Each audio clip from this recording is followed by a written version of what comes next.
जी उपाध्याय भी जुड़ गए हैं और वो स्टूडियो में डायरेक्टर ICHR, जैसा मैंने परिचय उनका कराया, Indian council of historical research. Om ji Upadhyay, ये मैं सारे बयान पढ़ रही हूं जो इस चिट्ठी में जिनके नाम है, जिन्होंने बाकायदा एक बड़ी शानदार हेडिंग दी, टॉर्च बियरर्स बीइंग टॉर्च्ड। तो ये torch bearer proud to be associated with RSS, need to counter leftist narrative. Jawaharlal Nehru university की वाइस चांसलर हैं शांति श्री पंडित, कि मैं बचपन से संघ की पृष्ठभूमि में पली बढ़ी, proud to be associated with RSS। और ऐसे बहुत सारे एग्जाम्पल हैं।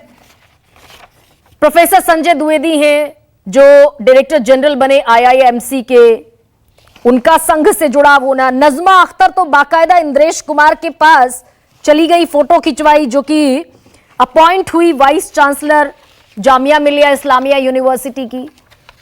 तो ये झुकाव या इस तरह के अपॉइंटमेंट्स एक बड़ा स्पेसिफिक मैसेज भी देते हैं क्या? देखिए, एक तो पहले की नॉर्म्स क्या हैं या पैरामीटर्स क्या हैं, ये समझना बहुत जरूरी है कोई भी आरोप लगाने से पहले। जैसे ये कह दिया जाए कि जो वाइस चांसलर्स हैं वो खास किसी संगठन से जुड़े हैं, जो भी अपॉइंट हो रहे हैं और उनको कुछ आता ही नहीं है, कुछ जानते ही नहीं, कुछ पता ही नहीं, इस तरह का जो बयान है उस पे अगर हम जाएं, जब भी एक वैकेंसी एडवर्टीजमेंट निकलता है तो आप देखिए उसमें क्या नॉर्म्स लिए जाते हैं। 10 साल की प्रोफेसरशिप होती है, उसमें कम से कम 10 साल प्रोफेसर हों, उत्कृष्ट अकादमिक क्षमता वाले हों और उत्कृष्ट प्रशासनिक क्षमता वाले हों, इंटीग्रिटी वाले हों। 4 तो कम से कम पैरामीटर्स होते हैं। उसके बाद एक एप्लीकेशंस आने के बाद एक जो SC बनाई जाती है, सर्च कम सिलेक्शन कमेटी, उसमें भी अपने क्षेत्र के बहुत प्रख्यात रिनाउंड एकेडमिशियंस होते हैं, इस पर किसी का इनकार नहीं होगा। बहुत प्रख्यात लोग होते हैं। उसके बाद वो शॉर्टलिस्ट करने के बाद इंटरेक्शन करते हैं उनके साथ, फिर वो 3 या 5 नाम या कहीं कहीं 10 नाम भी वो पैनल वो भेजते हैं मिनिस्ट्री को या गवर्नर को, और मिनिस्ट्री के थ्रू, अगर वो सेंट्रल यूनिवर्सिटी की बात है तो मिनिस्ट्री के थ्रू वो राष्ट्रपति तक पहुंचता है। और राष्ट्रपति उसको टिक करते हैं।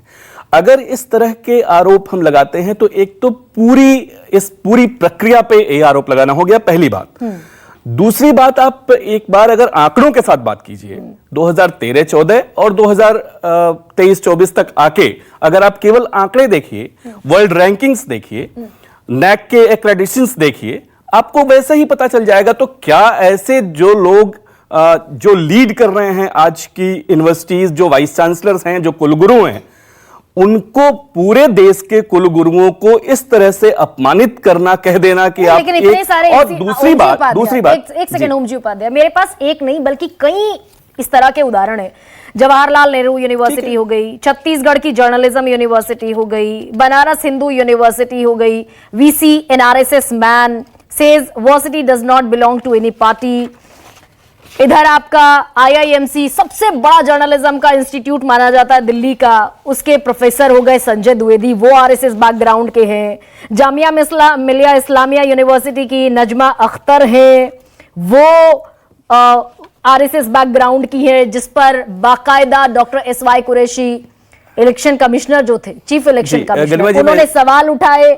Does this say a picture says 1,000 words? जब तस्वीर उन्होंने इंद्रेश के साथ डाली। फिर हिमाचल प्रदेश की सेंट्रल यूनिवर्सिटी के vice chancellor doctor SP Bansal, there are plenty of names।